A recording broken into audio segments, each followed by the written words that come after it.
Okay, so ready to really get into it this time, like really see what's going on beneath the surface of K-pop.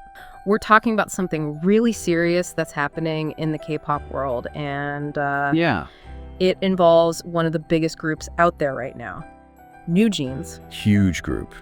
We're going deep into some really intense stuff today. Yeah. Allegations of workplace harassment. Definitely a heavy one. Now, if you're not a hardcore K-pop fan, you might not know Hanni, but trust me, she's a big deal. She is. NewJeans, the group she's in, they are absolutely killing it right now. Yeah, like one of the top K-pop groups out there. So for her to speak out like this about what she says is happening within the industry, Yeah, it sends shockwaves. major shockwaves. And you have to understand the K-pop world is built on this whole system. It is a system. Yeah, there's so much pressure to succeed.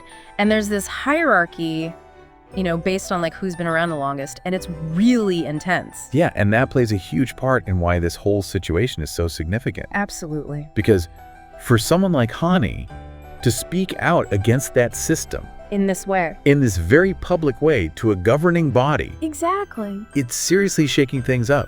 Like, people are paying attention. Yeah, and just to be clear, we're not just talking about, some rumors or gossip. Hanni's testimony, she's alleging a pattern of behavior here, not just like a one-time thing. Right, and it's not just about how she feels, she's actually giving specific examples. Right, and this is where it gets really interesting for me because she talks about how when she was at the Hybe offices now, for people who don't know, Hybe is like the big dog company in K-pop. The agency behind BTS. Exactly. So she's at their offices and she's being polite, just greeting members of another group. Like you do. Totally. But then she says their manager told them to ignore her. Right. And she actually quotes the manager saying, "Ignore her like you didn't see her." Oh, it's rough. Talk about a power move. Yeah, and especially in Korean culture, that kind of disrespect towards someone who's senior to you, it's really unheard of. It's a huge statement. It is a huge statement. It's like saying you're nothing. You don't even exist. Exactly. And to do that in such a public way In front of other people, too. just adds another layer to it. Right. And, this is just one example, but she goes on to say that it was like this all the time with the higher-ups at Hybe. That they were ignoring her. Yeah, like they wouldn't even acknowledge her when she greeted them. Wow. So it wasn't just this one manager. It was like a pattern. That's what it seems like. And there's more. She talks about how there were all these negative comments about NewJeans on some internal app at Hybe. Adding fuel to the fire. It really does make you wonder if there's something deeper going on, like a company culture thing. Yeah. It paints a pretty unsettling picture.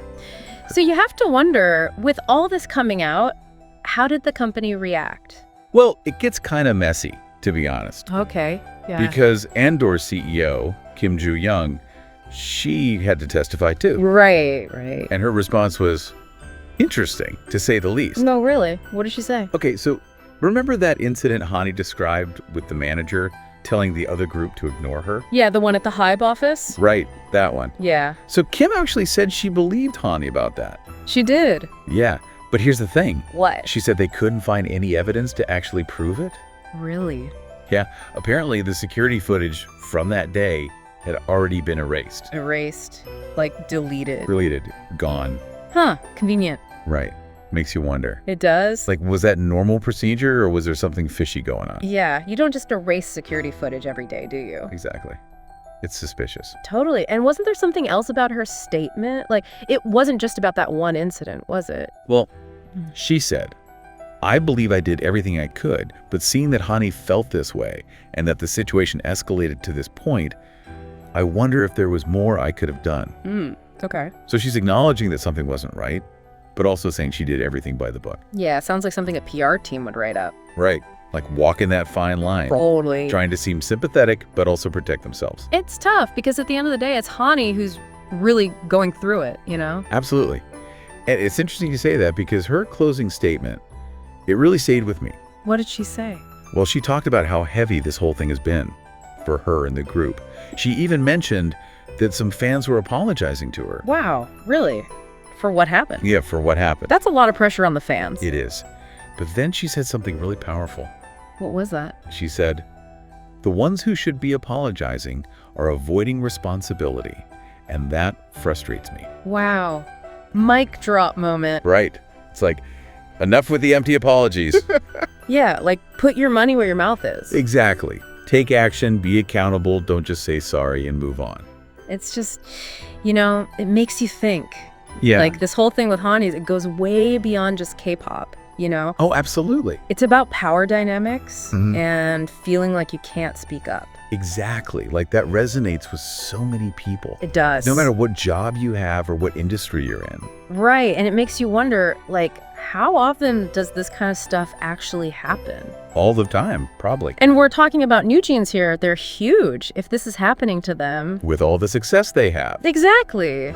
Imagine what it's like for artists who are just starting out. Yeah, the ones without a voice, without that huge platform. Right. It's kind of terrifying when you think about it. It is.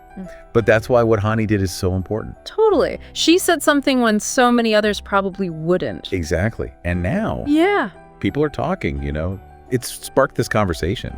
And not just in K-pop. I think people in all sorts of industries are looking at this and thinking, wait, this happens to us too. Right. And that's huge. It is huge. And we can't forget about the fans in all of this. Oh, for sure. Because they have a lot of power too. They really do. I mean, they're the ones who buy the albums and go to the concerts and all of that. Exactly. They're the ones supporting these groups, these companies. Right. So if they band together and say, hey, this isn't right, treat these artists better, that's going to make a difference. It has to. It has to. It's a reflection of what's happening everywhere. It's about power, about speaking up, and it's about demanding better. Couldn't have said it better myself. So yeah, let's all take a page from Hanni's book Yes. and use our voices to make a difference.